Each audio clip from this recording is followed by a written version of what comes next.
আমন্ত্রণ জানাচ্ছি ১ মিনিটের আজকের বাংলাদেশে। আপনাদের সাথে আছি আমি সালমা সাথী। গরম আরও বাড়তে পারে, আগামী সপ্তাহে বৃষ্টি বাড়ার আভাস। প্রধানমন্ত্রী দিল্লি সফর, ভারতের নির্বাচনের পর জানালেন পররাষ্ট্রমন্ত্রী। বান্দরবনে ৬ উপজেলার সব ব্যাংকের কার্যক্রম বন্ধ। বান্দরবনে ব্যাংকে হামলা লুটের ঘটনায় যা যা করার করব জানালেন স্বরাষ্ট্রমন্ত্রী। আমাদের উদ্দেশ্য সহিংসতামুক্ত একটি নির্বাচন উপহার দেয়া, বললেন ইসি হাসান হাবিব।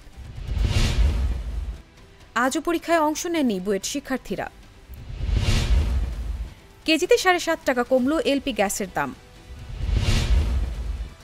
ঈদ যাত্রায় বেশি ভাড়া আদায় ও লাইসেন্স ছাড়া গাড়ি চালালে ব্যবস্থা। সব আন্তনগর ট্রেনের সাপ্তাহিক ছুটি বাতিল। ঢাবিতে ফ্যাসিবাদ কায়েম করে বুয়েটে গণতন্ত্র চায় ছাত্রলীগ, দাবি ছাত্র দলের। এখানেই শেষ করছি ১ মিনিটের আজকের বাংলাদেশ। ধন্যবাদ সবাইকে।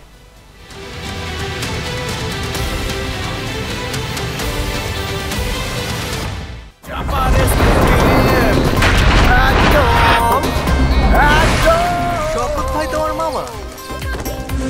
এত খাও চাপার জোর পাড়াও।